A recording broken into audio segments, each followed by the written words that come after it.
మరి యొక్క పర్యాయము మహాదేవుని యొక్క కృపను బట్టి ఈ విధంగా మీ మధ్యలోకి పోల్చి మరలా కొంత సమయం ఈ విధంగా గడపడానికి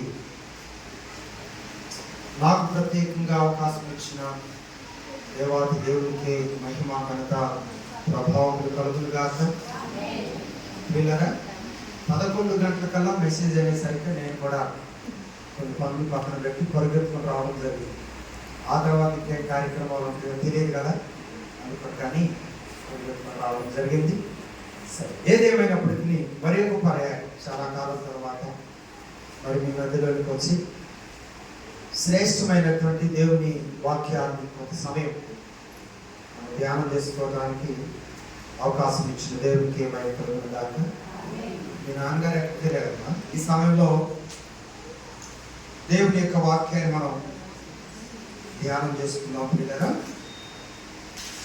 మీ వద్ద ఉన్న దైవ గ్రంథాలు ఓపెన్ చేయండి. మత్తయి సువార్త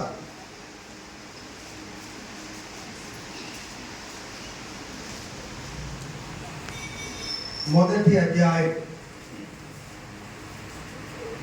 మొదటి నుంచి కొన్ని మాటలు మనం చదువుకుందాం. అబ్రహాము కుమారుడకు దావీదు కుమారుడైన యేసుక్రీస్తు వంశావళి. అబ్రహాము ఇస్సాకును కనెను, ఇస్సాకు యాకోబును కనెను, యాకోబు యోదాను అతని అన్నదమ్ములను కనెను. యోదా తామారునందు పెరీసును జెరహును కనెను. పెరీసు ఎఫ్రాయిమును కనెను. ఎఫ్రాయిము ఆరామును కనెను. ఆరాము అమిదాబును కనెను. అమినాదాబు నయస్సోనును కనెను. నయస్సోను షల్మానును కనెను. షల్మాను రాహాబునందు బోయాజును కనెను. బోయాజు రూతునందు ఒబేదును కనెను. ఒబేదు యెషయిని కనెను. యెషయి రాజైన దావీదును కనెను. ఉరియా భార్యగా నుండిన ఆమె యందు దావీదు సొలొమోనును కనెను. ప్రియులారా, ఈ విధంగా మనం చదువుకుంటూ వెళ్తూ ఉన్నట్లయితే యేసుక్రీస్తు ప్రభువు వారి యొక్క వంశావళిని ఇక్కడ మనం గమనిస్తున్నాం. ఈ వంశావళి చాలా చాలా చాలా ప్రాముఖ్యమైనదిగా ఇక్కడ మనం గమనించవలసిన వారమైన ప్రియులారా. ఈ లోకంలో ఒక మనిషి జన్మించినది ఆలోచిస్తూ ఉన్నప్పుడు ఆ మనిషి లోకంలో జన్మించిన విధానం సంవత్సరం అవ్వచ్చు, 2 సంవత్సరాలు అవ్వచ్చు, 10 సంవత్సరాలు అవ్వచ్చు, 14, 15 అవ్వచ్చు. దేవుని మహాత్మను బట్టి ప్రియబిడ్డ స్వప్నప్రియ 15 సంవత్సరాలు పూర్తి చేసుకొని 16వ సంవత్సరంలోనికి ప్రవేశిస్తా ఉంది. ఇప్పటి వరకు పరిశుద్ధుడైన దేవాది దేవుడు బిడ్డ పట్ల దేవుడు అనుగ్రహించినటువంటి ఆయుస్సును బట్టి, ఆరోగ్యాన్ని బట్టి, అలాగే దేవుని దయలో ఆ బిడ్డ ఎదుగుతూ వచ్చిన విధానాన్ని బట్టి, ఆ బిడ్డ చదువులోను, దేవుని మార్గంలోను, దేవుని సన్నిధిలో ఆయన మహిమ కొరకు జీవించే విధానంలోనూ దేవుడు నడిపిస్తూ వచ్చిన క్రమాన్ని బట్టి దేవుడు ఎంతగానో సంతోషిస్తూ ఉన్నాము. అద్భుత రీతిలో దేవుడు ఉన్నతమైన చదువుల్లోనికి నడిపిస్తూ ఉన్నాడు. ఉన్నతమైనటువంటి అద్భుతమైనటువంటి చదువులోనికి దేవుడు నడిపిస్తూ వచ్చాడు. దేవుడి మహాకృపను బట్టి ఇంటర్మీడియట్ చాలా ప్రాముఖ్యమైన ఎడ్యుకేషన్లో దేవుడు ఆ బిడ్డను స్థిరపరుస్తూ నడిపిస్తూ ఉన్నాడు. దేవుడు చేసిన మేలును మర్చిపోకుండా దేవునికి కృతజ్ఞతా వందనాలు చెల్లిస్తూ ప్రత్యేకమైన ఈ గుడికను సంఘంలో ఏర్పాటు చేసుకుని దేవునికి వందనాలు చెల్లిస్తా ఉన్నారు. ప్రియులారా, దైవజనులు, ముఖ్యంగా దైవజనులను బట్టి నేను ఎంతగానో మరి సంతోషిస్తూ ఉన్నాను. పరిశుద్ధుడైన దేవాది దేవుడు ఒక అద్భుతం మన జీవితాల్లో జరిగించాలంటే దేవుని ప్రణాళిక ప్రణాళికలను మనం ఒకసారి అనుసరిస్తూ ఉండాలని కూడా దేవుని వాక్యం తెలియజేస్తా ఉంది. ప్రభు అయిన యేసుక్రీస్తు ఈ లోకంలో జన్మించవలసినటువంటి అవసరం ఉంది. యేసుక్రీస్తు ఎందుకు ఈ లోకంలో జన్మించాడు? మానవుల యొక్క పాపములను తుడిచివేయడానికి యేసుక్రీస్తు ఈ లోకంలో జన్మించాడు. యేసుక్రీస్తు ప్రభు ఈ లోకంలో జన్మించడానికి ఎవరు అవసరమై ఉన్నారు? మరియమ్మ గారు అవసరమై ఉన్నారు. అలాగే యేసుక్రీస్తు ప్రభు కంటే కూడా ముందుగా కొత్త నిబంధన కాలపు ప్రవక్తగా యేసు ప్రభు సువర్తమానాన్ని ముందుగా ప్రకటించడానికి ఈ లోకంలోకి వచ్చినటువంటి ఒక ప్రవక్త గారు ఉన్నారు. ఆయన గారి పేరు యోహాను. ఆ యోహాను గారు ఈ లోకంలో యేసు ప్రభువును ముందుగా ప్రకటించడానికైతే రావటానికి ప్రభు సంకల్పించాడు. కానీ ఎవరి ద్వారా దేవుడు ఆ వ్యక్తిని లోకంలోకి పంపించాడు అనగా ఎలిజబెత్ గారి ద్వారా దేవుడు ఆయన గారిని లోకంలోకి పంపించాడు. ఆ విధంగా వారిని మనం జ్ఞాపకం చేసుకున్నప్పుడు వారికి ఒక అద్భుతమైన చరిత్ర మిగిలి ఉన్నది. ఆ చరిత్రను వారు అనుసరిస్తూ ఉండగా ఆ చరిత్రను వారు అనుసరించడానికి వారికి జన్మించినటువంటి తల్లిదండ్రులు అంత భాగ్యవంతులై ఉన్నారు. వారు ఎంతగా వారి కొరకు ప్రార్థన చేస్తున్నారు. ఒక దేవుని ప్రణాళికలో వారు ఎంతగా దేవునికి ఇష్టంగా అడుగులు ముందుకు వేసి ఉన్నారు. ఈ విధానాలు మనం అర్థం చేసుకున్నప్పుడు ఇదంతా కూడా ఒక మహా గొప్ప ప్రణాళిక అయినది, ఒక మహా గొప్ప దేవుని యొక్క సంకల్పమై ఉన్నది. ఒక బిడ్డను ఈ లోకంలో మనం సంపాదించుకోవటానికి, ఒక మనిషిని ఈ లోకంలో మనం సంపాదించుకోవటానికి కేవలం దేవుని సంకల్పం, దేవుని ప్రణాళిక మాత్రమే మీరు గమనించవలసిందిగా కోరుతున్నాను. త్వరగా ఇతరులను ప్రశ్న అడిగేటప్పుడు వివాహం అయిందా? అయింది. పిల్లలు ఉన్నారా? ఉన్నారు. బహుళ పప్పులా అని అడుగుతారు. అడగడం తేలికే, కానీ వాటిని సంపాదించుకోవడం ఎంత కష్టమండి. వివాహ వ్యవస్థ ఈ లోకంలో లోకాశలతో ఆ వ్యవస్థలోకి వెళ్ళే వారికి పెద్ద దాని గురించి అవగాహన ఉండదు. వయసు వచ్చింది కాబట్టి వివాహం చేసుకోవాలి. కానీ ఒక ప్రత్యేకమైన దైవ భయం కలిగి దేవుని ప్రణాళికలో నడవాలని ఆశిస్తున్నటువంటి వారు ఒక వివాహ వ్యవస్థలోనికి వెళ్ళాలనుకున్నప్పుడు ఏం చేస్తారు? ఆ వివాహ ఎంతగానో ప్రార్థన చేస్తారు. దేవుని సహాయం కొరకు ఎదురు చూస్తారు. దేవుని మీద ఆధారపడతారు. పిల్లరా, ఇది చాలా ప్రత్యేకమైన సందర్భం అని కూడా నేను మీకు జ్ఞాపకం చేస్తున్నాను. వివాహ వ్యవస్థ ద్వారా దేవుడు ఆశీర్వదించి వారికి అనుగ్రహించినటువంటి ఆ బిడ్డలు వివాహం కాకముందే వివాహము చేసుకోబోతున్నటువంటి పురుషులు స్త్రీలు ఇరువురు కూడా భక్తిపరులై దేవుని బిడ్డలై దేవుని వెంబడించే మనస్సును కలిగిన వారైతే వారి అనుభవాలు వేరుగా ఉంటాయి. వారు దేవుని మీద ఆధారపడే విధానాలు వేరుగా ఉంటాయి. వారు దేవుని సన్నిధిలో ప్రార్థించే విధానాలు వేరుగా ఉంటాయి.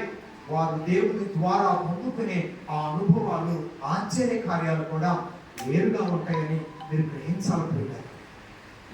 చూడండి, వివాహ వ్యవస్థలోనికి మనం ప్రవేశిస్తూ ఉన్నప్పుడు పురుషుడు అనేటువంటి వ్యక్తి ఒక రైలు పట్ట, స్త్రీ అనేటువంటి వ్యక్తి మరి ఒక రైలు పట్ట. చూడండి, ఒక రైలు బండి బయలుదేరి మరి సికింద్రాబాద్ లో బయలుదేరి ఉదాహరణకి గుంటూరు రావాలనుకోండి. ఆ బండి అక్కడ బయలుదేరింది కొన్ని స్టేషన్స్ దాటుకుంటూ వస్తూ ఉంటుంది. మిర్యాలగూడ, నల్గొండ, పిడుగురాళ్ళ, సత్తరపల్లి, తర్వాత గుంటూరు. ఈ విధంగా ఎలాగైతే స్టేషన్స్ ను అది దాటుకుంటూ వెళ్ళాలని నిశ్చయించుకున్నటువంటి గుంటూరుకి ఎలాగైతే వస్తుందో అలాగే పిల్లరా, ప్రారంభంలో మనం ఒక ప్రణాళికను కలిగి ఉన్నప్పుడు ఆ రైలు ఏ విధంగానైతే తను బయలుదేరినటువంటి స్టేషన్లో నుండి తాను వెళ్ళవలసినటువంటి స్టేషన్లోనికి ఎలాగైతే వస్తూ ఉంటుందో ఆ విధానాన్ని మనం గమనించినప్పుడు రైలు ఎక్కడ పెడితే అక్కడ నడుస్తుందండి. రోడ్డు మీద లేకపోతే డొక్కలలో నడుస్తుందా? నడవు. రైలు నడవాలంటే ఒక ప్రత్యేకమైన దాని కొరకు ఏర్పాటు చేయమైన పట్టాలు అవసరం. అలాగే ఒక కుటుంబ వ్యవస్థను ఈ లోకంలోనికి మనం పంపించాలంటే రైలు పట్టాలు రెండు ఎలా ఉంటాయో అలాగే కుటుంబ వ్యవస్థలో భార్య అనేటువంటి ఇద్దరు ప్రణాళికలో ఈ వ్యవస్థ అంతా కూడా ఆధారపడి ముందుకు నడుస్తుందని ప్రభుపేట నేను తెలియజేస్తా ఉన్నాను.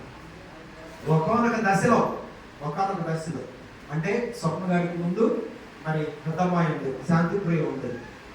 శాంతిప్రియకు ముందు మళ్ళా 1 సంవత్సరం పాటు దరిదాపు గ్యాప్లో దేవుడు బిడ్డలు ఇవ్వటము జరిగింది. మరి దేవుని మహాకృపను బట్టి మరి మా పరిధిలో ఒక పట్టానే ఉంది. మా నాన్నగారికి అమ్మగారిని దేవుడు ప్రేమించి వారికి అనుగ్రహించినటువంటి 5 కుమారులము. 5 కుమారులలో మొదటి వ్యక్తి నేను, రెండో వ్యక్తి ఇప్పుడు పాడబడినటువంటి డాక్టర్ గారు, మూడో వ్యక్తి మీ దైవజనుడు అయినటువంటి పాస్టర్ గారు, 4వ వ్యక్తి అప్పుడప్పుడు వస్తాడు కదా తమ్ముడు చిన్నబాబు, 5వ వ్యక్తి తిమోతి ఫస్ట్ పాడబడ్డాడు కదా. మేము 5 ప్రియులారా, మరి నా పట్టా కొరకు మా తల్లిదండ్రులు వారు ప్రయత్నం చేసి నా సింగిల్ పట్టాకి జోడు పట్టాను తయారు చేశారు. రైలు బండి కదిలింది. 2 కుమార్తెలతో జీవిత వ్యవస్థ ముందు కొనసాగింది. మరలా ఆ కుమార్తెకు చెప్తున్నానయ్యా, చెప్పిన ఓడ్చుకో. ఆ పట్టా రైలు ద్వారా ముందుకు కొనసాగుతూ వచ్చింది. దేవుడు మరలా నాకు 2 పిల్లలను దేవుడు బహుమానాలను దేవుడు వరాలను ఇచ్చాడు. ఆ వరంలో మొట్టమొదటి బిడ్డ సౌజన్య, ఆ బిడ్డను దేవుడు ఆశీర్వదించాడు. మరి ఆ పట్టా మరొక పట్టా ఎత్తడం, మరి ఒక పట్టాను దేవుడు ఏర్పాటు చేయటం, ఆ 2 పట్టాల మీద ఇంజన్ నడుస్తూ ఉంటే దేవుడు మరలా సంవత్సరం తిరిగి వచ్చేసరికి మరలా ఇంకొక పట్టాను తయారు చేయడం జరిగింది. ఇందాక మరి దైవజనుడు చెప్పినట్టు ఒక మానవుడు. ప్రియులారా, ఈ వ్యవస్థను మనం జ్ఞాపకం చేసుకున్నట్లయితే చాలా ఆశ్చర్యంగా ఉంటుంది. సరే, మా పరిధిలోకి వచ్చేసరికి దేవుడు నా సింగిల్ పట్టాకి మా అమ్మ మా నాన్న దేవుని దైవం బట్టి నాకు మరొక పట్టాను తయారు చేసి రైలు నడిపించారు. అది మా జీవితం సాగిపోయింది. ఆ 2వ పట్టా కూడా తయారు చేశారు. డాక్టర్ గారి జీవితం సాగిపోయింది. ఇక 3వ పట్టా సింగిల్గా ఉంది. ఆ పట్టాకు జోడు పట్టా ఎతకాలి. ఏం చేయాలో అర్థం కాని పరిస్థితి. మా నాన్నగారు వెళ్ళాడు, మొట్టమొదటి చూసి ఇచ్చాడు. ఆ తర్వాత పట్టా కొరకు మేము వెళ్ళాము, నేను మా పాస్టర్ గారు వెళ్ళాము. ఆ పట్టా ఎక్కడుంది? తాడువాయిలో ఉంది ఆ పట్టా. వెళ్తాం దేవదూతలాగా మాకు దర్శనం ఇచ్చింది. అంటే దేవదూతలు తెల్లకుంటారు, మన మనుషులు కాబట్టి రకరకాలుగా ఉంటాం. రంగులు వర్ణించే అంత అధికారం మనకు లేదు. మన మనుషులు కాబట్టి కొందరు తెల్లగా ఉండవచ్చు, కొందరు నల్లగా ఉండవచ్చు, కొందరేమో సామాన్య స్థాయిగా ఉండవచ్చు. ఏదేమైనప్పటికీ కూడా దేవదూతలాగా మా ఎదురుబడింది. దేవుని మహాకృపను బట్టి ప్రార్థన చేశాము. తిరిగి మరలా మేము వస్తున్నప్పుడు, అయ్యా మరలా వస్తాము, మరలా వచ్చి మీతో మాట్లాడతాము అని పాస్టర్ గారు నాన్నగారితో అంటే, పాస్టర్ గారు నాన్నగారు అన్నారు, అసలు మీరు ఎందుకు వచ్చారు, ఎందుకు వెళ్తున్నారు, వచ్చిన పని ఏంటో తేల్చి వెళ్ళండి అన్నాడు. అంటే దైవజనుడు అన్నాడు, తేల్చడం లేదు, ఏం లేదు, మీ అమ్మాయిని నేను వివాహం చేసుకుంటున్నాను, మా నాన్నగారు వచ్చి పరిపూర్ణమైన విషయాలు మాట్లాడతారని అక్కడ ఒప్పందం చేసుకొని మేమందరం కూడా బయలుదేరాము. దేవుని మహాకృపను బట్టి ఈ పట్టాకు మరొక పట్ట దేవుడు తాడువాయిలో దైవజనురాలను సిద్ధపరిచి 2 పట్టాలను సమానంగా దేవుడు ఏర్పాటు చేసి రైలు ఇంజన్ ముందు కొనసాగుతూ ఉంటే దేవుడి 2 బిడ్డలను దేవుడు అనుగ్రహించాడు. ప్రియులారా, గమనించవలసిందిగా ప్రభుపేట నేను మనం చేస్తా ఉన్నాను. 2 పట్టాలు కలిస్తేనే ఒక రైలు ప్రయాణం చేయడానికి అవకాశము ఉంటుంది. అలాగే 2 మనుషులు కలిస్తేనే ఆ కుటుంబ వ్యవస్థ ఉన్నతంగా ముందుకు కొనసాగడానికి అవకాశము ఉంటుందని దేవుని యొక్క వాక్యం ద్వారా నేను తెలియజేస్తున్నాను. చూడండి, మరి శాంతిప్రియ ఆ బిడ్డ జీవితాన్ని మనం గమనించినట్లయితే దేవుని యొక్క ఉన్నతమైన ప్రణాళిక, దేవుని ఉన్నతమైన ప్రణాళిక. మామూలుగా లో క్లాసులు చదివేటప్పుడు కూడా వారి కొరకు ఎంతో కష్టపడ్డాడు. వారి కొరకు ఏమండి మరి గుంటూరు ప్రయాణం చేశాడు.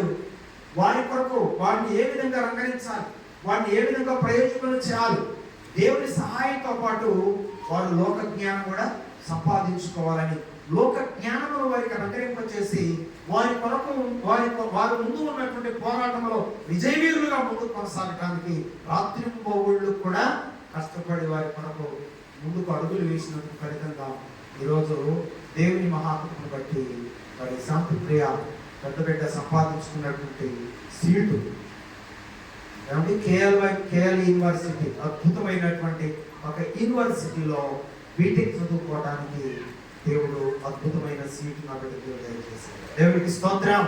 చూడండి, ఆ బిడ్డలను కన్నప్పుడు ఆ బిడ్డలు ఎలాంటి వారు అవుతారో, ఆ బిడ్డలు ఎలాంటి ప్రయోజకులు అవుతారో, ఆ బిడ్డల పట్ల దేవుని సంకల్పం ఏమై ఉన్నదో అని ఎదురు చూస్తూ ఉంటాం ప్రార్థనాపూర్వకంగా. ఒకైనా యేసుక్రీస్తు వారిని మరియమ్మ గారు కన్న తర్వాత ఏమనుకుంటుంది, ఈ బిడ్డ జీవితం ఏమవునో అని చెప్పి ఎదురు చూస్తూ ఉన్నదంట. ఆ బిడ్డను దేవుని చేతులకు అప్పగించి ఎదురు చూస్తూ ఉన్నదంట, తండ్రి చేతులకు అప్పగించి. అలాగే పిల్లరా, ఈ దేవుని యొక్క ప్రణాళికలో నడుస్తూ ఉన్నటువంటి ఈ కుటుంబాన్ని దేవుడు జ్ఞాపకం చేసుకున్నాడు. అద్భుతమైనటువంటి ఆ ప్రణాళిక ద్వారా దేవుడు వారి కుటుంబాన్ని సక్కపరిచాడు, సిద్ధపరిచాడు. ప్రయాణం చేయమని దేవుడు వారికి అనుమతించాడు. వారి ప్రయాణాల్లో దేవుడు అద్భుతంగా ఆయన సంకల్పాన్ని నెరవేరుస్తూ కుటుంబ వ్యవస్థలో దేవుడు ఇచ్చినటువంటి కుమార్తెలను బట్టి ఎంతగానో సంతోషించే భాగ్యాన్ని దేవుడు వీరి కుటుంబంలో దేవుడు అద్భుతమైన కార్యములు బిడ్డల విషయంలో జరిగిస్తూ వస్తున్నాడు. బిడ్డరా, దేవుని బిడ్డలుగా ఈ లోకంలో మనం జీవిస్తూ ఒక ప్రణాళికలలో మనం నడుస్తున్నప్పుడు మన ప్రణాళికను దేవుడు ఆశీర్వాదకరంగా మారుస్తాడు. ఒకసారి నేను గమనించాను, డాబా మీద కూర్చొని ప్రార్థన చేస్తున్నాడు తమ్ముడు చీకట్లో. నాకు అతను గ్రహించలేదు, నేను గ్రహించాను. ప్రభువా, నాకు బిడ్డలు ఇచ్చావు దేవా, ఈ బిడ్డలను నేనైతే పెంచలేను, నేనైతే ప్రయోజకుల్ని చేయలేను, నేనైతే నడిపించలేను దేవా. అలనాడు నీ బిడ్డలైనటువంటి వారి గృహాల చుట్టూ, నీ బిడ్డలైన వారి చుట్టూ నీ దూతల కాపుదల నుంచి ఎలాగైతే నడిపిస్తూ వారిని ప్రయోజకుల్ని చేశావో, అలాగే దేవా మీరు నాకు ఇచ్చిన నా బిడ్డలను నీ చేతులకు అప్పగిస్తున్నాను, మీరే ప్రయోజకులను చేయడం ప్రభువా అని ప్రార్థిస్తూ వచ్చాడు. నాకు బాగా గుర్తు, అలనాడు వారు బాల్య దశలో చిన్న వయసులో ఉన్నప్పుడు చేసినటువంటి ప్రార్థన దేవుడు వారు ఎదిగే కొలది దేవుడు వారిని చదువుల్లో, దేవుని జ్ఞానంలో, మంచి తెలివితేటల్లో ఆ బిడ్డలను ఆశీర్వదిస్తూ వచ్చాడు. ఈరోజు బర్త్డే జరుపుకుంటున్న చిన్న బిడ్డ స్వప్నప్రియ ఒక డ్రాయింగ్ వేసిన అద్భుతంగా ఉంటుంది. ఏదైనా ఒక వస్తువు తయారు చేసిన ఈ మెటీరియల్ ఎక్కడ తీసుకొచ్చారా అని అడుగుతారు మీరు. కానీ మెటీరియల్ ఎక్కడా తీసుకురావాలి, ఇంట్లో చెడిపోయినా పాడైపోయినటువంటి ఆ కాగితం ముక్కలు, పడేసినటువంటి వస్తువులు తీసుకొచ్చి పడేసినటువంటి అట్ట ముక్కలు, ఇలాంటివి అన్నమాట. ఇలాంటివన్నింటిని కూడా స్వీకరించి చక్కగా వాటిని ఒక డెకరేషన్ లాగా అలంకరిస్తూ ఉంటుంది. మళ్ళా అదే టెక్నాలజీ మన డాక్టర్ గారి కుమార్తె కూడా సేమ్ అలాగే ఆ పాడైపోయిన వస్తువులన్నింటినీ ఒక స్థలంలో వేసుకొని చక్కగా ఉపయోగకరమైనటువంటి ఒక ఆకర్షణీయమైనటువంటి వస్తువులుగా వాటిని తయారు చేస్తూ ఉంటారు అన్నమాట. చూసారా, దేవుని బిడ్డలకు వారి యొక్క ప్రార్థన వ్యర్థం కాకుండా దేవుడు ఏం చేస్తాడంటే వారి బిడ్డల్లో ఆ నైపుణ్యాన్ని చూసి ఆ ప్రార్థిస్తున్న తల్లిదండ్రులు ఉత్సాహంతో, సంతోషంతో ఆనందించే విధంగా, ఒక తృప్తి చెందే విధంగా దేవుడు అనుదినము, ప్రతి నెల, ప్రతి సంవత్సరము ఒక ఆహ్లాదకరమైన కొత్త విషయాలతో దేవుడు వారిని సంతృప్తిపరిచి నడిపించగలిగే దేవుడు మన ప్రభువైన అయిన యేసుక్రీస్తు వారు. చూడండి, ఈ ఆనందాన్ని వారి తల్లిదండ్రులు ఆ బిడ్డ ద్వారా చూడాలంటే చూడండి ఎంత టైం పట్టిందో, ఎన్ని తరాలు టైం పట్టిందో. మరి పరిశుద్ధుడు దేవుడు వీరు విడివిడిగా ఉన్నప్పుడు, పాస్టర్ గారు తాడవారు ఉన్నప్పుడు, పాస్టర్ గారు వేర్పూర్లో ఉన్నప్పుడు, ఏమండి మరి వారి తరము గురించి దేవుని ప్రణాళిక అయితే ముందుగానే ఉంది.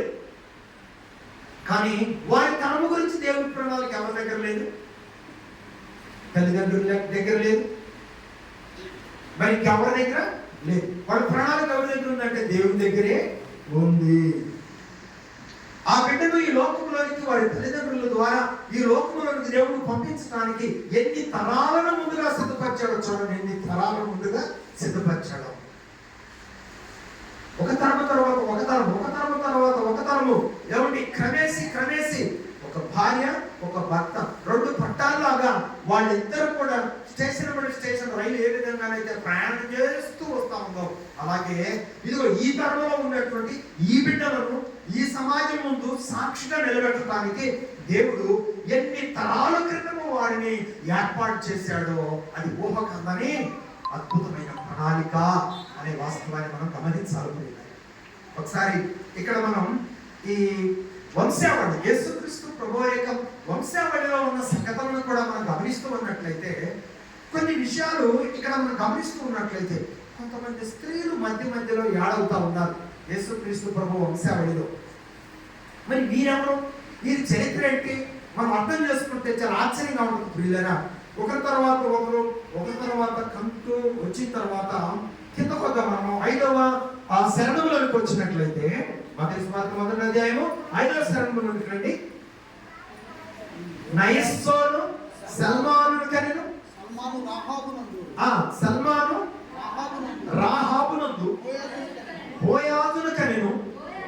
బోయాజు రూతునందు ఒబేదేదేవును కనెను.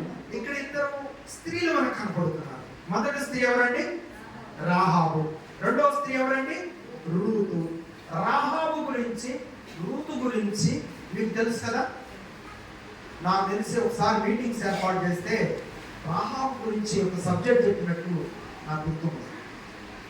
సూపర్ సబ్జెక్ట్ అది రాహాబు గురించి. ఏమతయా ఊపావా? అయ్యా చేలో చెప్పారు అంతితే సార్లు మొత్తం వివరంతా చూద్దాం. కాబట్టి ప్రియులారా, ఇక్కడ మనం గమనించినట్లయితే దేవుని ప్రణాళిక చూడండి. రాహాబు ఎవరు?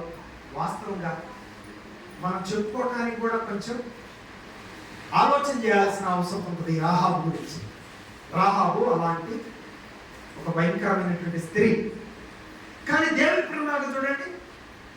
ఆ రాహాబు హృదయంలోనికి దేవుని చేర్చుకోవడం ద్వారా, దేవుని బిడ్డలైన వారు ఎదురు వారిగా వచ్చినప్పుడు వారికి ఆశ్రయం కల్పించడం ద్వారా, దేవుని బిడ్డల యొక్క విలువను రాహాబు గుర్తించడం ద్వారా దేవుని కార్యాలు రాహాబు పట్ల దేవుడు జరిగించడం ప్రారంభించాడు. ఇక్కడ మీరు గమనించండి, ఈ లోకంలో చెడిపోయిన వ్యక్తి అయినా, ఒక విగ్రహారాధన చేసే వ్యక్తి అయినా, ప్రభువైన యేసుక్రీస్తు వారిని హృదయంలోనికి చేర్చుకోవడం ద్వారా ఏం జరుగుతుందంటే, వారికి తెలియకుండానే వారి జీవితాలు అద్భుతంగా మార్చబడతాయి. వారికి తెలియకుండానే వారి జీవితాలు దేవుని కొరకు ఒక సాక్షిగా మార్చబడతాయి. అవునా? రాహాబు ఎవరు? ఒక వేశ్య. కానీ తన హృదయం తెలుసుకొని దేవుని కొరకు తన హృదయం తెరవబడి, తన హృదయంలోనికి దేవుని బిడ్డలకు అవకాశం ఇచ్చి, ఇశ్రాయేలు దేవుడైన యెహోవాని తన హృదయంలోనికి చేర్చుకోవడం ద్వారా ఏం జరిగింది? తన యొక్క పాతలోక జీవితం మార్చబడింది. ఇశ్రాయేలీలలో ఆమె కూడా ఒక పాలిభాగస్తురాలుగా నిరీక్షించే యోగ్యమైన జీవితం ఆమెకు దక్కింది. ఎవరిని వివాహమాడింది ఆమె? ఎవరిని వివాహమాడింది? సల్మాను అనేటువంటి వ్యక్తిని వివాహమాడింది. తద్వారా ఆమె ఒక ఉన్నతమైన ఇశ్రాయేలు వంశస్థులలో ఒక స్త్రీగా ఏర్పరచబడింది. ఒక అన్యురాలైనటువంటి వ్యక్తి, ఒక వ్యభిచారి అయినటువంటి వ్యక్తి తన హృదయాన్ని మార్చుకోవటం ద్వారా, తన బ్రతుకును మార్చుకోవటం ద్వారా యేసుక్రీస్తు ప్రభు వంశావళిలో ఆమె పేరు కూడా లిఖించబడే మహా గొప్ప భాగ్యాన్ని సంపాదించుకున్న స్త్రీగా ఈ రోజు కొనియాడబడతా ఉంది. దేవునికి స్తోత్రం. ఈ రోజున ప్రియులారా, యేసు ప్రభువుకు మన హృదయం ఇవ్వగలిగితే చాలు, దేవునికి ఇష్టమైన జీవితం మనం జీవించగలిగితే చాలు. అలనాడు ఆ స్త్రీలు ఏ విధంగానైతే కొనియాడబడ్డారో, ఈ ఘనతను తనకిష్టమైన వారికి కూడా దేవుడు ఇవ్వడానికి సిద్ధంగా ఉన్నాడు ప్రియులారా. రెండో వ్యక్తిని మనం జ్ఞాపకం చేసుకున్నట్లయితే, నేను వాళ్ళ గురించి సబ్జెక్ట్ తెలియచేయట్లేదు కానీ జ్ఞాపకం చేస్తున్నాను, సందర్భంలో ఉన్నారు కాబట్టి జ్ఞాపకం చేస్తున్నాను. తర్వాత బోయాజు రూతునందు ఒబేదేదును కనుక. ఇక్కడ మనకు ఎవరు ముఖ్యమంటే రూతు ముఖ్యం. ఎవరు ముఖ్యం? రూతు ముఖ్యం. రూతు చరిత్ర ఏమంటే తెలుసు కదా. రూతు ఎవరు చెప్పండి? రూతు ఎవరు? రూతు ఒక అన్య దేశస్తురాలు, మోయాబీ దేశస్తురాలు. దేవునికి హృదయాన్ని ఇవ్వని దేశం, విగ్రహారాధన చేసే దేశం ఇది మోయాబు దేశం. కానీ అనుకోకుండా మోయాబు ప్రాంతానికి వెళ్ళటం, అక్కడ కరువు రావటం, అక్కడే ఇద్దరు కుమార్తెలకు వివాహం చేయటం, చాలా భయంకరమైన చేదు అనుభవాన్ని కూడా ఆమె అక్కడే ఎదుర్కోవటం, తన యజమానుడు చనిపోవటం, తన ఇద్దరు కుమారులు అక్కడే చనిపోవటం.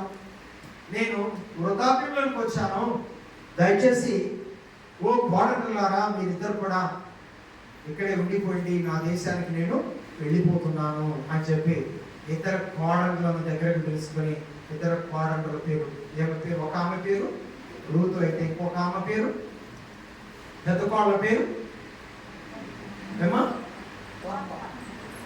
వార్ప. అమ్మా నేను మీ కొరకు బిడ్డలను కనలేను, దయచేసి మీ ప్రాంతంలోనే మీరు ఉండి వివాహాలు చేసుకొని చక్కగా కుటుంబ వ్యవస్థ కలిగి ఉండండి, ఇక నా ప్రాంతానికి నేను వెళ్ళిపోతున్నాను. వార్ప అతను ముద్దు పెట్టుకుంది, తన ప్రాంతానికి తను వెళ్ళిపోయింది. రూతు మాత్రం అత్తను ముద్దు పెట్టుకొని వెళ్ళిపోలేదండి. అత్తమ్మ నీ దేవుడే నా దేవుడు, నీ జనమే నా జనం, నువ్వు ఎక్కడ మరణిస్తే నేను అక్కడ మరణిస్తా, నువ్వేం తింటే నేను అదే తింటా, నిన్ను నన్ను మరణము తప్ప ఈ లోకంలో ఏది కూడా వేరు చేయడానికి వీలు లేదు అని అత్తతో ఒక నిబంధన చేసుకొని అత్తతో కలిసి బెత్లెహేము ప్రాంతానికి వచ్చింది. ప్రియులారా గమనించండి,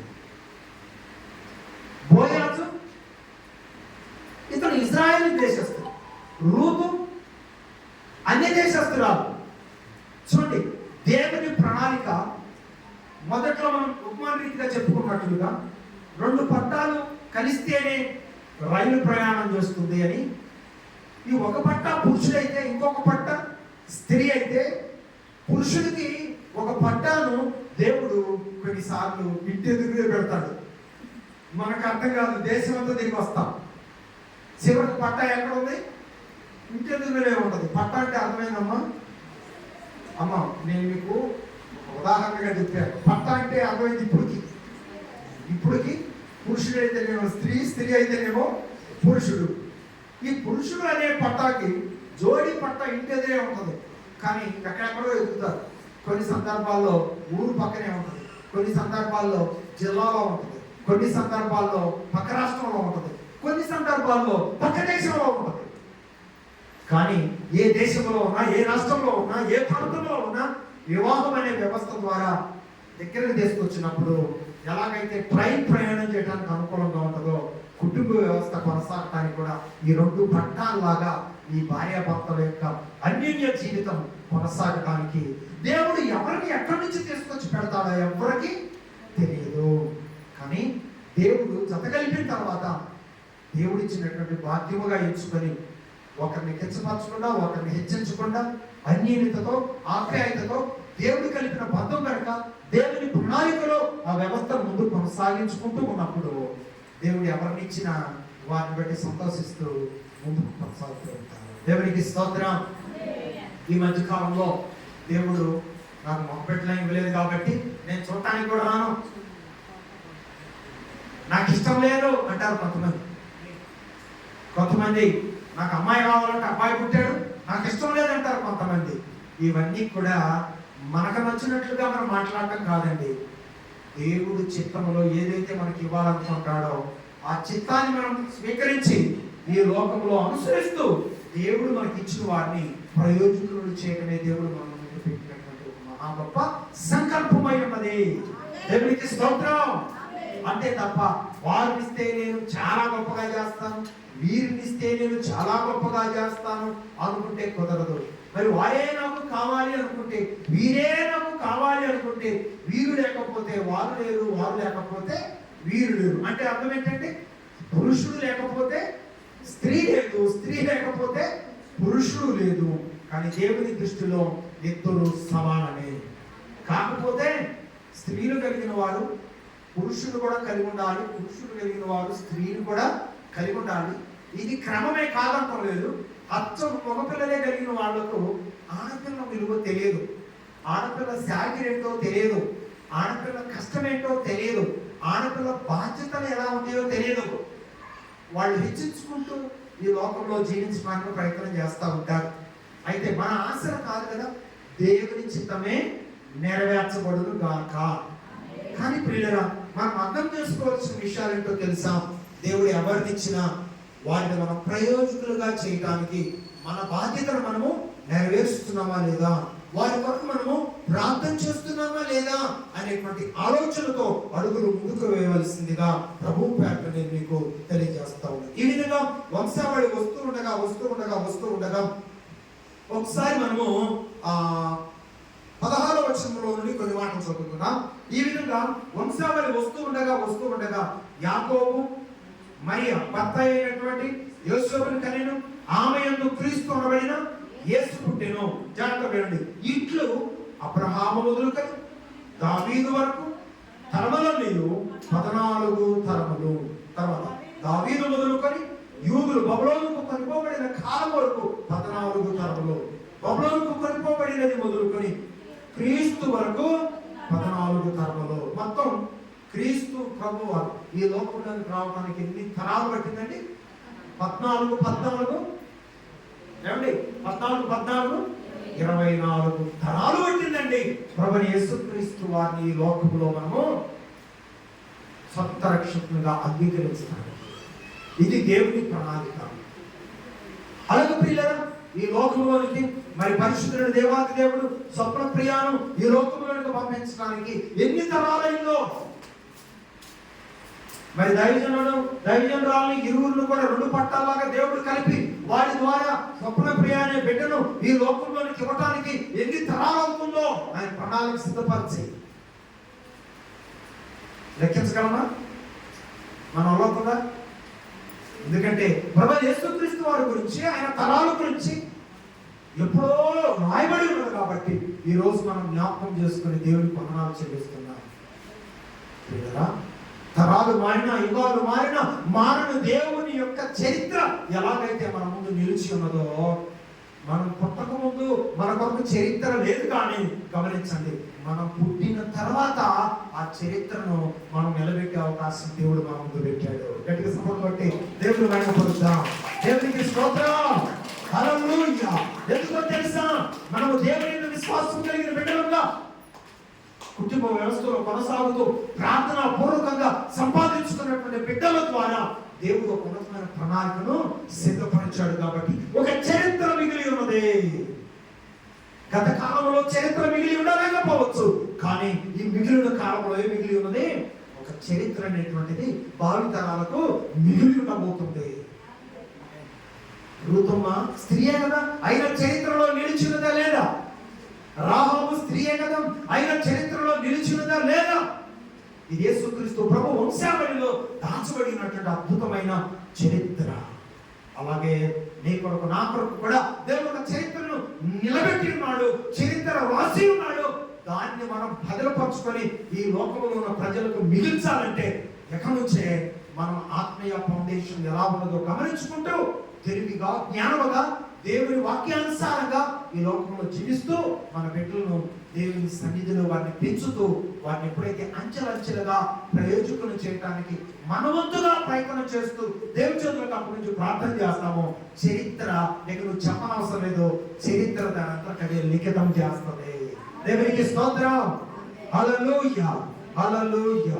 అందుకని ప్రతి మనిషి జన్మకి ఏముందంటే ఒక విలువైన అర్థం ఉన్నదని దేవుని వాక్యం తెలియజేస్తాం. అందుకే దైవజనులు ముద్రించిన పుస్తకంలో 9వ మాట ఏముంది?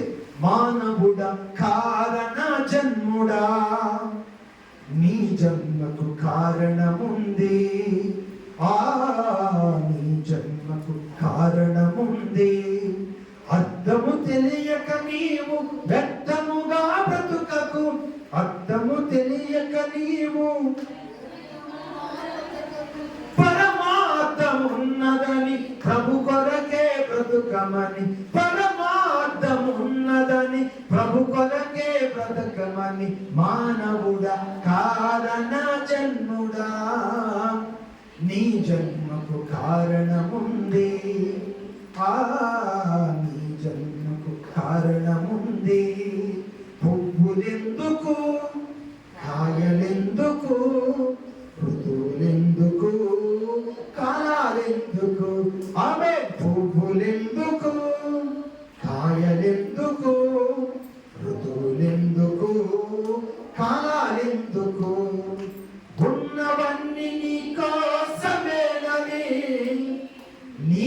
దేవుని కోసమేనని, ఉన్నవన్నీ నీ కోసమేనని, నీవు దేవుని కోసమేనని గమనించి తెలుసుకో, గ్రహించి మనసుకో, గమనించి తెలుసుకో, గ్రహించి మనసుకో. నీ జన్మకు కారణముంది, నీ జన్మకు కారణముంది, నీ జన్మకు కారణముంది, నీ జన్మకు కారణముంది. ప్రభా, నా జన్మకైతే కారణం ఉంది, కానీ నా జన్మ, నా జీవిత విధానం, ఇప్పటివరకు గడిచిన విధానం ఒకవేళ అర్థం లేనివిగా ఉండవచ్చు. కానీ నిన్ను గుర్తించిన తర్వాత, నిన్ను సొంత రక్షకుడిగా అంగీకరించిన తర్వాత, నీ బిడ్డగా ఈ లోకంలో జీవించడం ప్రారంభించిన తర్వాత, నా జీవితానికి ఒక అర్థం ఉన్నదని తెలుసుకున్న తర్వాత, ప్రతి జీవితం, ప్రతి విలువైన సమయం, ప్రతి విలువైన నెల, ప్రతి విలువైన సంవత్సరం ఒక సాక్ష్యార్థంగా మిగిలిడే విధంగా నేను బ్రతకాలి, నా బ్రతుకును ముందుకు కొనసాగించాలి అనే ఒక పట్టుదల నేను కలిగి ఉండే భాగ్యం దయచే ప్రభుని ప్రతిరోజు మనల్ని మనం సిద్ధపరచుకోవడం దేవుని ప్రణాళిక. ఏమండి? దేవుని ప్రణాళిక. మరి సిద్ధపరచుకుంటున్నావా? సిద్ధపరచుకోవడం ప్రారంభించాలి. సిద్ధపరచుకోకపోతే, దేవుని చేతులకు అప్పగించకపోతే దానివల్ల నష్టపోయేది ఎవరండి? చెప్పండి, దానివల్ల నష్టపోయేది ఎవరండి? మనమే నష్టపోతాం. ఒకసారి ఏం జరిగిందంటే, అమ్మాయికి సౌజన్యకి అగ్రికల్చర్ డిపార్ట్మెంట్లో పోస్ట్ వచ్చిన తర్వాత పోస్టింగ్ ఆర్డర్ తీసుకోవడంతోనే వెంటనే ఏం చేయాలంటే, మన పరిధిలో ఉన్నటువంటి ఎండిఓ ఆఫీస్కి వచ్చి ఆ ఫామ్ని సబ్మిట్ చేసుకోవాలి. ఆ ఫామ్ని సబ్మిట్ చేసుకోకపోతే ఒక్కరోజు అపాయింట్మెంట్ ఆర్డర్ తీసుకొని ఒక్కరోజు దానిని నిర్లక్ష్యం చేసి వెనక్కి వెళ్తే దరిదాపుగా ఉద్యోగం రిటైర్మెంట్ టైంలోనంట చాలా బెనిఫిట్ కోల్పోతామంట. ఒక్కరోజుకే ఎన్నో ప్రయోజనాలు కోల్పోతామంట ఒక్కరోజుకే. అంటే ఉద్యోగం ఆర్డర్ అయిన తర్వాత ఆ ఆర్డర్ కాపీని వెంటనే మనం ఎండిఓ ఆఫీసులోకి వచ్చి సబ్మిట్ చేసుకోకపోతే ఎంతో నష్టపోతామంట. అది తెలుసుకున్న వాళ్ళకి మాత్రమే ఆ విషయం తెలుసు. అది తెలుసుకుని వాళ్ళకు ఆ విషయము తెలియదు. అలాగే ఒక ఉద్యోగం వచ్చిన స్త్రీ వెంటనే ఎండిఓ ఆఫీసులో తన పత్రాలు సబ్మిట్ చేయడం ఎంత ముఖ్యమో, రక్షించబడినటువంటి బిడ్డ, నీ తర్వాత వారు కూడా దేవుడు మీకు ఇచ్చిన బిడ్డలు కానీ, దేవుడు మీకు ఇచ్చిన యజమానులు కానీ రక్షించబడాలని ప్రార్థన ప్రారంభించకపోతే అంత నష్టపోతామంట. కాబట్టి పిల్లరా, నీ బిడ్డలు భవిష్యత్తులో ప్రయోజకులు అవ్వాలంటే, నీ కుటుంబం భవిష్యత్తులో ప్రయోజనకరమైన కుటుంబముగా నిలబడాలంటే, మనం నమ్మిన దేవుని సన్నిధిలో మనం ఏం చేయాలంటే అనుదినము ప్రార్థన చేస్తూ ఉండాలి. దేవుడు ఇచ్చిన బిడ్డలను దేవుని చేతులకు అప్పగించి అనుదినం వారి కొరకు ప్రార్థించే వారిగా ఉండాలని దేవుని యొక్క వాక్యం తెలియజేస్తా ఉందని ప్రభు పేట నేను మనం చేస్తా ఉన్నాను. దేవుడు కుటుంబ వ్యవస్థలో దేవుడు ఎవరిని దీవించి నీకు ఇచ్చినప్పుడు వారిని బట్టి నేను ఎంతగానో సంతోషించాలని, వారిని దేవుని చేతులకు అప్పగించి వారి కొరకు ప్రార్థన చేయాలని, వారి భవిష్యత్తులో దేవుని మహిమ కొరకు ప్రయోజకులుగా ఒక మంచి సాక్షి కలిగిన బిడ్డలుగా వారు వర్ధిల్లాలని వారి కొరకు చేతులెత్తి ప్రార్థన చేయడం మన ధర్మం. వారి ప్రయోజకులుగా నడిపించడం దేవుని చిత్తం. వారి కొరకు మనం ప్రార్థన చేయడం అది దేవుడు మనకు అప్పగించిన బాధ్యత ఇవ్వదని ప్రభు పేట నేను కోరుతా ఉన్నాను. చూడండి, దేవుని బిడ్డలుగా రక్షించబడిన తర్వాత దేవుని పాదాలు ఉంచుకొని ప్రభు మార్గంలో ముందుకి కొనసాగుతూ ఉన్నప్పుడు మొదటిగా ఉన్నవారు ఎప్పుడైనా సరే ప్రారంభ దశలో ఉంటారు. కాబట్టి వారు కొంచెం అన్ని ఎదుర్కోవాల్సిన అవసరం ఉంది. కానీ రెండవ దశలో ఉన్నటువంటి వారి పరిస్థితి ఎలా ఉంటుందో చెప్పండి. ఉదాహరణకి ఇక్కడ ఒక ఇల్లు కట్టడం జరుగుతూ ఉంది. కొత్తగా ఒక ఇల్లు కడుతున్నారు. ఆ ఇల్లు కడుతున్నప్పుడు మొదట్లో అర్థం కాదు. అందరూ వచ్చి ఒకసారి చూస్తూ ఉంటారు, ఏం అర్థం కాదు. దీనికి ఒక ఉదాహరణ చెప్తాను. వేల్పూర్లో ఇప్పుడు నేనుండే ఇల్లు నిర్మాణం చేసేటప్పుడు దానికి సంబంధించినటువంటి దాని స్థాయిలో దానికి కావాల్సిన వర్క్ చేపిస్తున్నప్పుడు గమనించండి, నేనేమో ఒక చిన్న సేవకుడిని.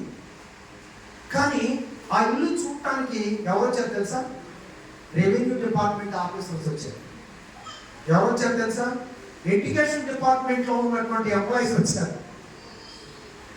నెలకు ₹1,00,000 జీతం తీసుకునే భార్యాభర్తలు, అంటే నెలకు 2 లక్షల జీతం తీసుకునే భార్యాభర్తలు వచ్చి ఆ ఇల్లు చూసి ఎంతో వచ్చేవాడు. రెవెన్యూ డిపార్ట్మెంట్లో ఉన్నటువంటి వాళ్ళు వచ్చి ఆ ఇల్లు చూస్తూ వెళ్తా ఉండేవాళ్ళు. ఎలా కడుతున్నారు, ఎలా కట్టారు అంటే. అప్పుడు వాళ్ళు ఎలాంటి ఇల్లు కట్టలేదు. మీరు గమనించండి, ఈ ఇల్లు కట్టిన తర్వాత ఒక మాటతో చెప్పాలంటే మన కాలనీలో పాలిష్ పనులు ఉంటాయి కదా, ఇవి మార్బుల్స్ వేసినటువంటి వాళ్ళు మొట్టమొదటి ఎవరంటే మనమే. ఒక సేవకుడు మార్బుల్స్ వేసాడు, ఒక సేవకుడు ఇలా కట్టాడు, ఆడ ఏమీ లేదు, ఒక గది వరంగానే ఇలా కట్టాడు అని చెప్పొచ్చి ఎందరో వచ్చి చిత్రంగా చూడటం జరిగింది. కానీ ఆ తర్వాత వాళ్ళు కట్టే ఎట్లా ఉన్నాయి తెలుసా? వాళ్ళు కట్టే ఎలా ఉన్నాయి తెలుసా? అద్భుతంగా ఉన్నాయి, ఆకర్షణకరంగా ఉన్నాయి. ఆ ఇళ్ళ ముందు ఇప్పుడు ఇల్లు ఏమైపోయిందంటే తేలిపోయింది. అంటే ఇప్పుడు మీకేమర్థమైంది? స్టార్టింగ్ వాళ్ళది అందరికీ ఈ చిత్రమే ఉంటుంది. స్టార్టింగ్ వాళ్ళు పూర్తి అయిన తర్వాత నువ్వు మొదలు పెట్టేటప్పుడు నీకు ఈ చిత్రం ఉండదు. ఎందుకంటే ఇంకా గొప్పగా ఎలా కట్టాలి అని 4 దారులు ఎతికి 4 మార్గాల్లో మంచి మార్గం ఏదో చూసుకుని వెళ్ళేదానికి నువ్వు ప్రయత్నము చేస్తా ఉంటావు. దేవుడికి స్తోత్రం. అలాగే నాకు దేవుడు ఇచ్చినటువంటి బిడ్డలు వారిని చదివించేటప్పుడు నేను చదివించే మార్గాలే వాళ్ళకు గొప్ప మార్గాలు. కానీ ఈరోజు దైవజనుల బిడ్డలు చదువుకునే విధానంలోకి వచ్చేసరికల్లా ఇప్పుడు ఆ మార్గాల్లో వారిని చదివేయాలనుకుంటే అవి ఏ మార్గాల కిందకు వస్తాయి? వెనకటి మార్గాల కిందకు వస్తాయి. కానీ అప్పట్లో మరి దేవుడు నాకు ఇచ్చిన బిడ్డలు చదువుకునేటప్పుడు ఆ చదువుకునే మార్గాలు ఏంటో తెలుసా? నెంబర్ 1 మార్గాలు. ఇప్పుడు ఆ నెంబర్ 1 మార్గాలన్నీ ఎందులోకి వచ్చాయి? పురాతన కాలమైనటువంటి మార్గాల్లోకి వచ్చాయి.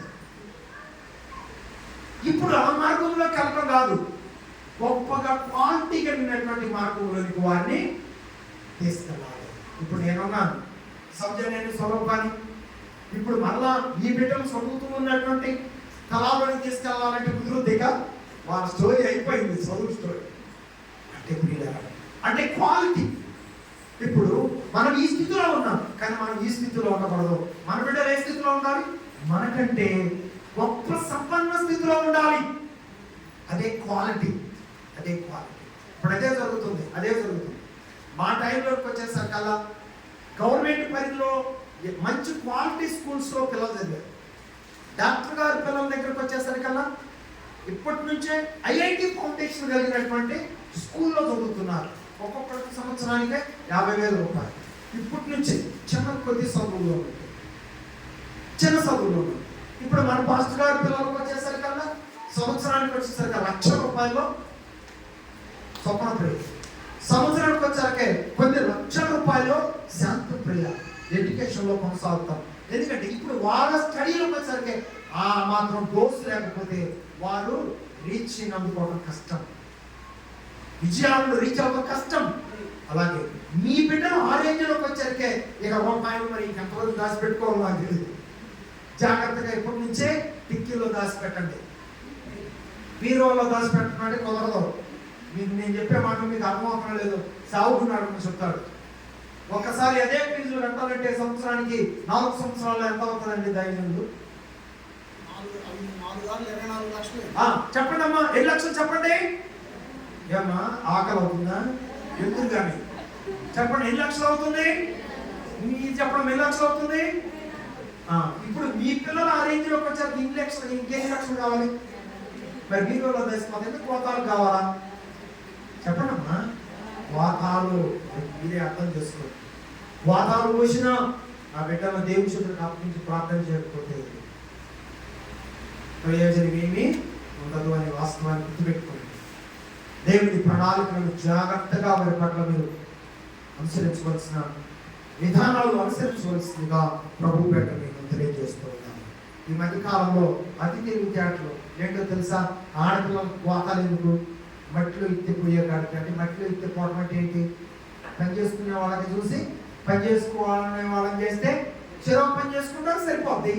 ఇంకా చదివించడం, లక్షలు ఖర్చు పెట్టడం, మళ్ళా కట్నాలు ఇవ్వటం, మళ్ళా వాళ్ళకి సంబంధించిన పనులన్నీ చేయటం. ఎందుకంటారు? మొక్కలు అయితే ఎంత చదివేయాలి, కంటే కూడా తగ్గించుకోవాలి. ఏమంతే కదా. ఆడపిల్లలు అయితేనేమో ఎక్కడొక్కడ వదిలించుకోవాలి, కానీ నీకు శివర దశ వచ్చిన తర్వాత నీ దగ్గర కూర్చొని నీకే వాడు వచ్చి సేవ. ఎంత స్వార్థం అంటే ఏమా ఏమా కొంచెం అమ్మకు మంచిగా ఏది ఇచ్చేది తీసుకో బో అంటది ఏమా. ఎందుకంటే ఏమో ఆడపిల్ల అయినప్పుడు ఇక్కడ కూడా ఓ తల్లి నీకు పరిచయం చేయాలనుకున్నప్పుడు నీ కాడికి ఎవరు రావాలి? నీ యొక్క బిడ్డలే నీ కాడికి వచ్చి పరిచయం చేస్తారు. కాబట్టి ఈ విషయాలను నేనేమో అర్థం చేసుకుంటున్నాను. అదే దేవునికి మహిమాత్మకమైనటువంటి బిడ్డలు అనుకోండి, అర్థం చేసుకోవడానికి ప్రయత్నం చేస్తారు. భేదాభిప్రాయాలు మన యొక్క నుండి ప్రారంభమవుతాయి. అందుకని భేదాభిప్రాయాలు మనం ఖండించినట్లయితే వాళ్ళ తర్వాత కూడా భేదాభిప్రాయాలను ఖండించడానికి అవకాశము ఉంటుందని ప్రభు పేట నేను తెలియజేస్తున్నాను.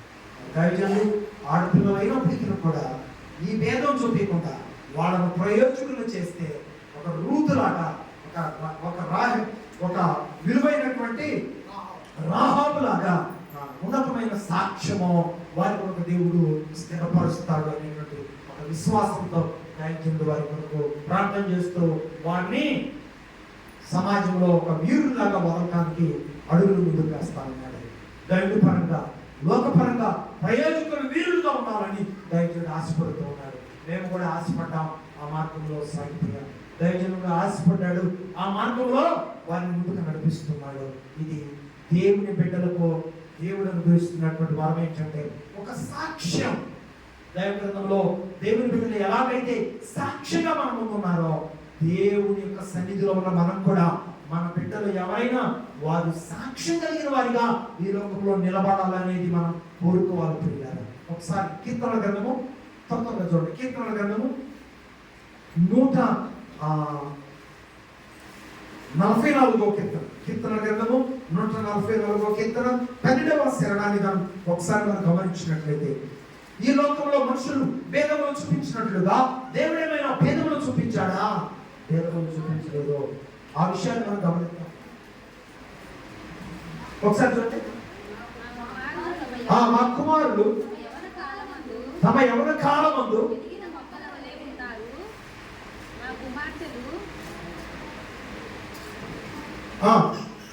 మా కుమారులు తమ యవ్వన కాలమందు ఎదిగిన మొక్కల వలె ఉన్నారు. మా కుమార్తెలు నగరమునకై చెక్కిన మూల కంబముల వలె ఉన్నారు. ఇక్కడ పరిశుద్ధులైన దేవుడు యవనస్తులైన పురుషులను దేంతో పోల్చాడు? మొక్కల వలె పోల్చాడు. యవనస్తులైనటువంటి స్త్రీలను దేవుడు దేంతో పోల్చాడు?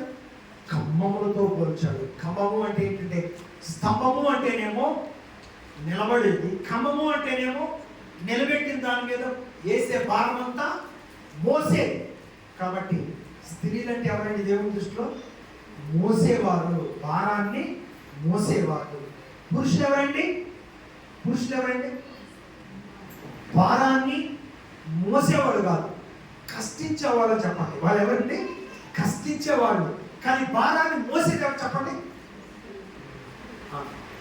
మా అమ్మాయి గర్భిస్త్రీ అండి. Okay, very good. వెంటనే అయ్యగారేమో తన పని చేసుకుంటాడు. ఇక అమ్మాయి గారు మోసేది ఎవరు? అమ్మాయి గారే కదా. ఆ గర్భంలో దేవుడు బిడ్డను ఉత్పత్తి ప్రారంభించిన కాడ నుంచి బరువు ఎక్కేటువంటి మోసేది ఎవరు? ఆ బరువును మరలా భారంగా ఈ లోకానికి పంపించేది ఎవరు? ఈ లోకంలోకి వచ్చిన ఆ బిడ్డను హత్తుకొని ఆ బిడ్డను పెంచే వరకు ఆ బిడ్డను బాధ్యతగా సంరక్షించేది ఎవరు చెప్పండి? స్త్రీయే. కాబట్టి ప్రియులారా, ఈ విషయాలన్నింటినీ మీరు అర్థం చేసుకోండి. దేవుని యొక్క వాక్యం చెప్పినట్టే పురుషుని దేవుడు ఏ స్థానంలో ఉంచాడో బైబిల్లో స్త్రీని కూడా దేవుడు అదే స్థానంలో ఉంచాడు అనే వాస్తవాన్ని మీరు గమనించవలసిందిగా కోరుతున్నాను. ఆ తర్వాత మనం గమనించవలసినటువంటి మరి ఒక మాట ఏంటంటే ఒక బాధ్యత కలిగినటువంటి పెంపకం. ఎప్పుడైతే దేవుడు ఇచ్చినటువంటి బిడ్డలను పెంచడానికి ఎప్పుడైతే మీరు ప్రయోజనకరంగా వారిని ముందుకు నడిపిస్తారో వారు ఎప్పుడు ప్రయోజకులుగానే ఉంటారు. ఎప్పుడైతే వారిలో మీరు స్వార్థాలు చూపించారనుకోండి, అప్పుడు మీరు ఎలా ప్రయోజకులు ఉంటారు? ఇప్పుడే నాగేశ్వరరావు గారు ఇప్పుడే వచ్చాడు. వారికి దేవుడు ఒక కుమారుడు ఇచ్చాడు. ఆ కుమారుడు బండి తోలుతా ఉన్నాడు. ఆ రోజు బండి తోలుతా ఉంటే చక్రీ కొట్టు దగ్గర ఎదురుపోయిన బండి అక్కడ. ఇతను ఎవరు? నాగేశ్వర కుమారుడు. ఎవరు ఇచ్చాడు బండి? అక్కడ దారిలో ఉంటే వేసుకొని వచ్చాడేమో అని ఆపు బండి. ఈ బండి నువ్వు ఈ వయసు అంతా ఈ బండి దోలటం ఏంటి, అసలు బండి ఎవరిచ్చారు నీకు అని చెప్పి నేను బలవంతంగా ఆపి ఆ బండి కోటలాట మొదలుపెట్టాను. మా నాన్న ఇచ్చాడు, నీకంటే ఇచ్చాడు బండి, నువ్వు ఎట్లా వెళ్తావని నీకు ఇచ్చాడు బండి అని చెప్పి కొంచెం సేపు ఏదేదో మాట్లాడాను. నమ్మకం లేక ఫోన్ చేపిస్తే నేనే ఇచ్చాను బండి. వెంటనే నిరుత్సాహపడ్డాను. ఎందుకంటే ఇంత చిన్న వయసులో ఇంత పొట్ట పిల్లోడికి ఇంత బండి ఎలా తోలుతున్నాడు, అసలు వాళ్ళ తండ్రి ఎలా ఇచ్చాడు, ఏదో వస్తువులు కొనుక్రమని అచ్చం బండి ఎలా పంపించాడు అని చెప్పి కొంచెం ఆలోచన చేశాను. అంటే పుట్టవాడే బండి పెద్దవాళ్ళ తోలుతున్నాడు. మరి కుమార్తె ఎంత ఉంది? నాగేశ్వర గారు, మీ కుమార్తె ఎంత ఉంది? పెద్ద అయిందా చిన్న అయిందా? ఇప్పుడు దాకా వీడియో తీసింది నాకు చూసానులే, కానీ నేను అడుగుతున్నా, బండి నేర్పావా? స్కూటీ నేర్పావా? సైకిల్ నేర్పావా? స్వాతంత్రుడు చెప్పండి, చెప్పండి అమ్మా, చెప్పండి. స్వార్థం ఎక్కడుంది? ఇక్కడే ఉంది, మన మధ్య ఉంది స్వార్థం. కాబట్టి పురుషులు ఒక రకంగా, స్త్రీలు ఒక రకంగా ఈ లోకంలో చూడటం మనం వదిలేసి ఇద్దరిని సమానంగా ఎప్పుడైతే మనం చూడటం ప్రారంభిస్తామో వారు ప్రయోజకులు అవుతారు. దేవునికి స్తోత్రం. ఇద్దరిని సమానంగా చూసినటువంటి వాళ్ళలో దేవుడు సమానంగా చూశాడు. తర్వాత దేవుని భక్తులైన వారు కూడా ఇద్దరిని సమానంగా చూశాడు. నాగేశ్వర గారు జాగ్రత్తగా విను.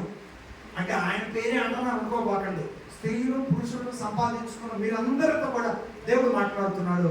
యోబు గ్రంథము చూడండి, యోబు గ్రంథము 42వ అధ్యాయము 15వ వాక్యాన్ని మనం ఈ సమయంలో జ్ఞాపకం చేసుకున్నట్లయితే దేవుడు మాట్లాడుతున్నాడు కొన్ని విషయాలు.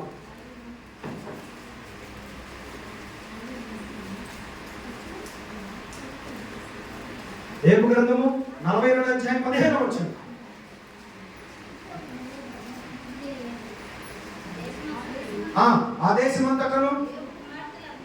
ఆ దేశమంతటను యోబు కుమార్తెలంతా సౌందర్యవంతులు. అబ్బా, ఆ దేశంలోనంట, ఆ దేశం అంతట్లో కూడా యోబు కుమార్తెలంతా సౌందర్యవంతులు. యోబు కుమార్తెలంతా డెవలప్మెంట్ ఉన్నటువంటి కుమార్తెలు కనబడలేదంట.